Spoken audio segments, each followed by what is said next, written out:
Salut à toi, chercheur de vérité. Aujourd'hui, on plonge dans les brumes sacrées de la Chine ancienne, un monde où les dieux voyageaient dans des chars de jade, où les dragons n'étaient pas des monstres mais des véhicules célestes, et où les immortels traversaient les dimensions dans des engins lumineux.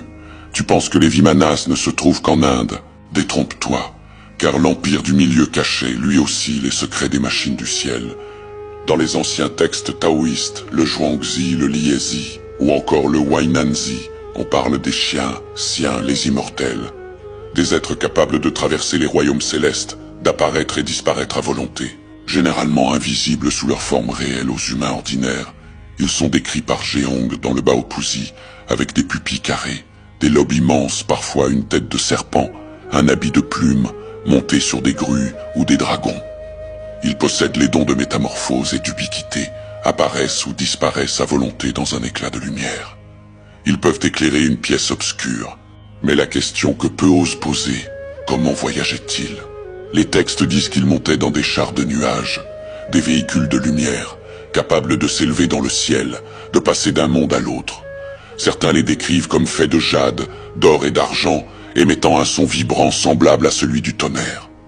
Des engins divins, des Vimanas à la chinoise. Pour beaucoup, ce n'est pas une métaphore, c'est un souvenir ancien, celui d'un temps où les dieux venaient du ciel dans des machines réelles.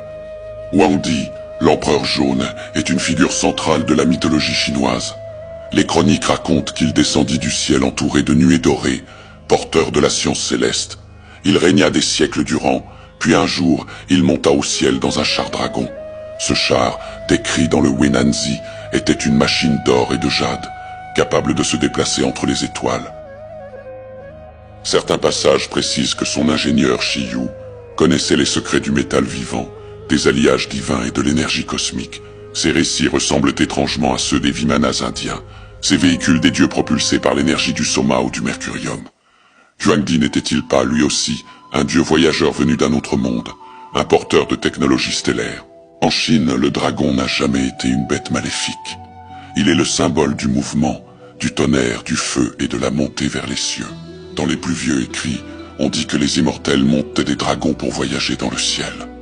Mais derrière cette image poétique se cache une vérité codée. Les dragons ne sont pas des animaux, mais des formes de vaisseaux énergétiques. Des êtres de lumière, faits de plasma, de métal vivant ou d'énergie pure, capables de plier l'espace et le temps.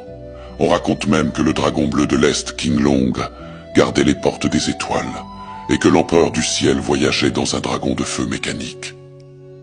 D'ailleurs, des fouilles archéologiques ont révélé d'anciens objets en bronze, représentant des dragons à turbines, à rouages, comme si les artistes de l'époque avaient vu des engins volants et tentaient de les reproduire avec les mots et les symboles de leur temps. L'une des plus belles légendes chinoises, celle de Chang'e, parle d'un voyage interplanétaire.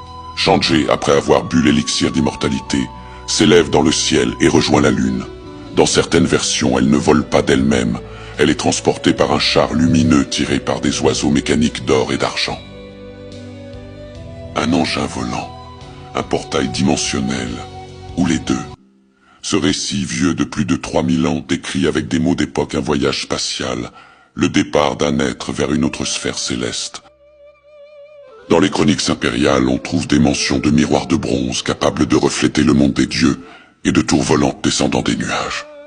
Ces tours, nommées Lutai, étaient décrites comme des structures lumineuses suspendues dans le ciel, abritant des êtres d'apparence humaine mais d'énergie divine.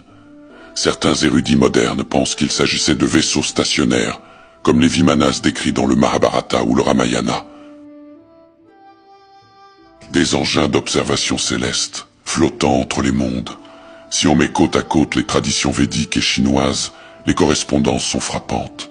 Les Vimanas des dieux indiens égales les chars de jade des dragons célestes chinois. Les devas égales les xian, les immortels. Les armes énergétiques comme l'astra égale les foudres de Leigong, le dieu du tonnerre. Même la hiérarchie divine, les dieux du ciel, les maîtres du tonnerre, les rois de lumière, se recoupent parfaitement. Comme si ces deux civilisations séparées par les montagnes de l'Himalaya avaient observé les mêmes visiteurs célestes, mais raconter leur venue avec des mots différents. Ces mythes chinois ne sont pas de simples fables. Ce sont des témoignages codés, des fragments de mémoire qui nous confirment, encore une fois, la venue d'êtres venus des étoiles. Derrière les dragons flamboyants, derrière les chars de jade et les nuages dorés, se cachent des machines célestes, des véhicules interdimensionnels, guidés par des voyageurs cosmiques descendus enseigner la science du ciel. Les anciens les ont appelés dragons, parce qu'ils ne pouvaient décrire autrement ces puissances lumineuses serpentant dans le firmament. Mais ces dragons étaient peut-être des vaisseaux vivants, des consciences stellaires, et ces mystérieuses tours célestes mentionnées dans les chroniques impériales, suspendues dans les nuages, reliant la terre au royaume des immortels, rappellent étrangement la tour de Babel de la mythologie babylonienne. Un édifice sacré dressé pour communiquer avec les dieux, pour ouvrir une voie entre le monde des hommes et celui des étoiles. Ce parallèle n'est pas un hasard. De Sumer à la Chine, de l'Inde à Babylone, le message reste le même. Les civilisations anciennes se souvenaient d'un temps où le ciel s'ouvrait, où les êtres des étoiles descendaient enseigner, guidés, parfois dominés. Et aujourd'hui encore, leurs symboles, dragons, tours, chars de jade, continuent de nous rappeler une vérité que l'histoire a voulu effacer. Nous ne sommes pas seuls, et nous ne l'avons jamais été. Merci à tous d'avoir regardé cette vidéo. Abonne-toi, lâche ton like, et donne-moi ton avis en commentaire. À bientôt, prenez soin de vous.